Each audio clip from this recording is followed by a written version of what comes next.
Hi everyone. Here you have the webinar rules that you may browse through, and let's begin. Today, I'll try to explain you and actually show how do we manage the ontologies within the Redis company's tools, and how does this apply to the knowledge management process. My name is Katrina, so here you have my contact details. In case having some questions after the presentation, you may contact me and reach out. And let's begin. So why do we actually talk about ontology and why it matters? Of course, if we just start with the requirements quality, if we just start with the system engineering processes, ontology may be like a more advanced level, because the basic level, it's to go into the quality itself. But if you want to entangle this more with the traceability parts, with the verification, the validation, kind of try to create like a system, ontology may help you out. What are the main reasons to use ontology? The first thing is tackling domain-specific quality metrics. So these are the metrics that are related to your vocabulary. If you want to create specific clusters, if you want to create certain groups of words that are related in some way and build complex semantic structures, it's for you. It's not just about spell checking, it's actually knowing what kind of words and the meanings of these words used in your requirements. The second reason is to be able to create meaningful relationships, because the ontology lets you an opportunity to actually establish some sort of A-B dependency between the words and how do they influence each other. The third reason is to avoid or enforce the usage of some words. This particularly may be reached with the creation of certain clusters. When, for example, you create a quality metric saying that I would like to use this certain group of words because I think they are lowering my quality within the requirements. So these sort of restrictions are also habilitate you to go with the ontology. The fourth reason is to go into patterns. Patterns are mainly like chunks of sentences that you are able to reuse. Reuse, as the name of our company suggests, it's one of the principles. So why making it more complicated and writing everything all over again? If you just can pack some parts of the sentences all together and be able to create the similar structures within your requirements. And the last reason is to control the vocabulary. If you work on different projects, for example, if you are a car manufacturer and you have several car models, and you would like to make a difference between the vocabulary that you use for one project and for the other, but at the same time have consistency, because at the end of the day, it's the same company. So you wouldn't like to have too much of distinction, but still be able to separate the vocabulary used. So how to start with all of this, and what can we offer you to the ontology management? So now I'll show you a video, and I will be explaining like the main concepts based on our software. So here you can see KM, Knowledge Manager. That's our tool for managing ontologies. It has a lot of functionalities, but today we'll focus only on the ontology management. As you can see, here we have a lot of different terms. And of course, what's the easiest way to start populating your ontology? Just to add a new term. You click on this button and you mainly have the introduction menu where you can insert a name, add clusters, the relationships.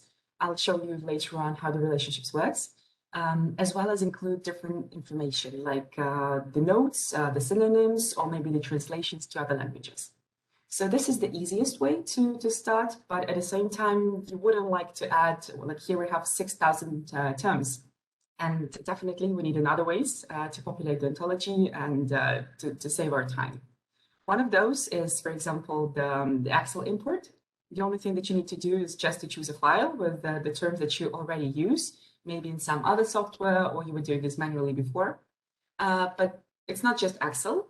If you would like to automatically extract the vocabulary from your system, we explained actually in a short webinar how to do this.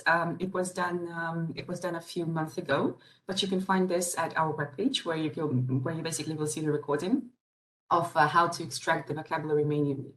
Or if, for example, you use models and you would like to extract the information, the vocabulary from the models, we also have another short webinar also on the webpage where this is explained briefly. And well, today I'll guide you more through the ontology itself. So after we started adding our terms and we have kind of the vocabulary that we would like to use, One of the best things is to try to create a hierarchy, because initially this are the relationships themselves. Here you can see 3 different menus that we offer you to use: the organizational, the PBS one, and the other view. In other view, it's kind of like the wildcard. So what you can do is to choose from all of these relationships. And these are not predetermined, so you can kind of choose what sort of relationships to put here. This is, for example, the organizational one that you can see as a highlighted recommended one. But if you want to change the name, or, for example, to change the settings, so here you can see that what we offer with the organizational hierarchical view is to go from broader term to the narrower term. And this is also up to you to actually include the descriptions and notify the users of your system what is it all about. As long as we change the name, you can see that it's immediately changed here. Today, I'll show you the case that we normally use in our company. It's the temperature warrior. If you have been to previous webinars of ours, you may be familiar with the system. But in a nutshell, it's like a mechanism that tries to control temperature. And it has 5 main elements highlighted over here. And these 5 systems have subsystems and sub-elements. So this looks kind of like a tree, where you actually have the parent term, the child term, and you can subdivide this in as many levels as you want. And of course, it's not just about creating the tree, but it's about creating relationships, as I mentioned to you before. And here, for example, one of the buttons is to include synonyms. So if you want to explain to your ontology that temperature warrior can also be called, so it's equivalent to some sort of term, you just choose it here and the relationship will be created. Here are the relationships themselves. So just observe this for a minute. You can see that the function of the system is to configure the parameters, the round ones, and it has 5 parts, exactly the ones that are the main 5 components of temperature warrior. We also can try to see what type of elements control system has, for example. So here you see the model, more or less, that is the temperature warrior itself and the 5 systems, but visually. If you choose, for example, the control system, you'll see that the figure changes because it has 2 sub-elements, temperature control and time controller. So it's also about reflecting this, and in the relationships, the same. You can see that we have 2 parts, functions, and being part of temperature warrior. That's sort of the relationship representation across the hierarchy. But it's not just about that. What also you can do to include properties. Properties, it's even more advanced level, so you don't need to do this mandatory to be able to manage your ontology and further create patterns. The next level after managing the conceptual model. But this will really help you to sort of establish the restrictions. So here, for example, we say that the control system has a weight, and the weight should be within the certain range. It's one of the properties that you may introduce, and it helps you eventually to reach the last part, the reasoning part. But again, it's not mandatory. It only empowers you to give more details to your ontology. So after we browse through the different hierarchies views, I can show you the measure view. In the measure view, it's mainly about measurement units. So what we do here is that we created like a general tree of measurement units from both international and imperial systems. And you see that, for example, if we want to evaluate angles, these are the measurement units that we offer you to use, but this also can be modified, so you can include anything, as well as for the height, for example, all sorts of measurement units that may be useful for writing some technical requirements, and for the weight, for example, too, as you've seen in the properties. So we have a kilogram, and this will offer the relationship between the measurement unit, the word weight, and different measurement units themselves. But if you already have some sort of hierarchy created, you can just import it. For example, from Excel, as easy as that. You just choose the file and you're done. Another concept that's pretty useful to manage the ontology are clusters. So clusters are sort of like technical groups of words. If, for example, we look here at the one highlighted, we have a classical stakeholder. In our system, these are the people implied in the usage of the temperature warrior of our system. And you can see that we have three nouns included in this cluster: actor, operator, and user. So actor, as the name suggests, also means, for example, a job. And clusters are useful for this, for be able to assign different words with different meanings in different contexts. So it's mainly about conceptualizing a concept and including the words that are related. That's how the clusters work. And well, here you also can see the tree structure that is available to be modified, and you can see that some of those are locked, for example, like action. So these are the predetermined ones, but it's really up to you whether to use them or to create something else. So after showing you the demo, this is kind of like the final example that we'll try to go through.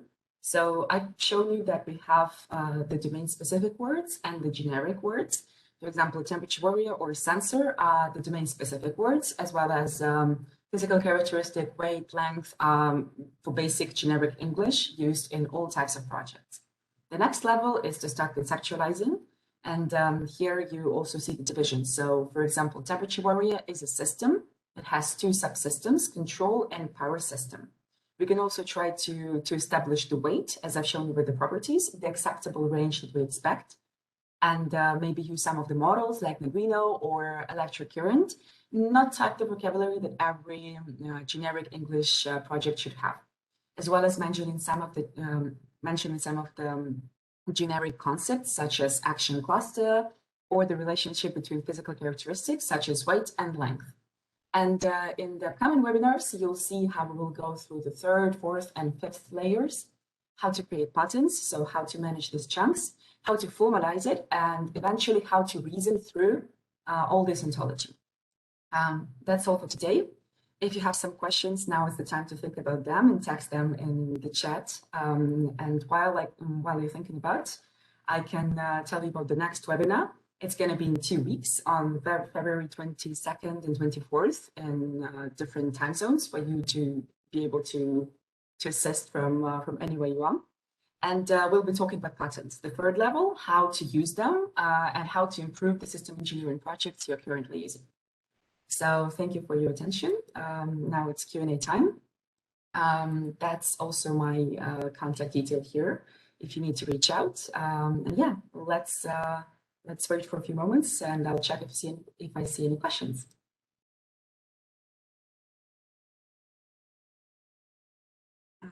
Okay, so could you remind us at the end where to find the other existing webinars, please? Yes. So it's as easy as going to our webpage. You'll see resources, and in the resources, there'll be part of webinars.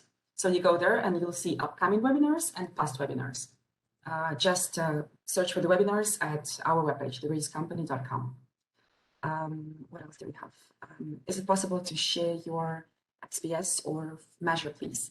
Yeah, actually, I can follow up with this question later to discuss more details. How can I share this with you? But in a nutshell, you can get the trial and see how this works and how the measure system may be adjusted to your specific project. How do you make the difference in KM between domain-specific and generic English terms? So what if you start with KM? If you get a trial license, if you just download it from a webpage, you can have it.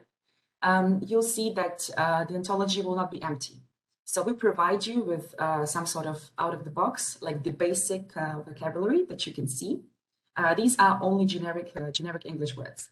And to add domain specific, so it's up to you according to the project, but you also can get inspired by some of the libraries that we have. It's also on the webpage. For example, we have the NASA library or the ERS library or the libraries that can help you to adjust to a certain environment. But in a nutshell, what you do is you don't put a tag on the word. So you don't say, okay, this is generic and this is domain specific. You get from us the generic terms and you are able to add the domain specific terms for your project.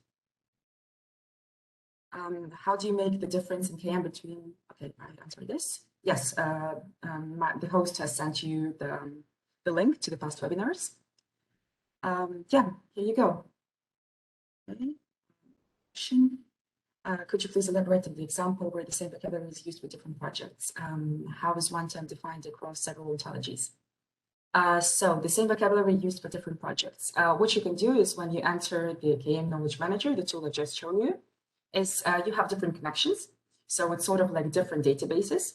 And you can create copies and have access like to different projects. So when you just enter, you choose, I want to work in this project. And initially, it may have the same generic English. So you start from the same. But you can start adding different vocabulary terms according to the project. It's very easy, just a few clicks, and you can change from one project to another. And the second question you've sent, how is one term defined across several ontologies? I'm not sure if I get correctly the question, but term defined across several ontologies. So that's what I told you. You start with the generic words that we provide you, and you can copy them. So what you can, if you have the KM full license, we have two types, the light and the full one. So the goal there is to be able to copy the information, not just the basic vocabulary that we provide you, but basically extract everything you have inside and move it along to another project. So it's pretty simple. You just create a copy and pass it. I hope I've answered your question. If not, let me know, and I'll try to explain myself better. Do we have any other questions? Something pops up, maybe? Yeah, I'll just give you a minute if someone still texts us in the chat.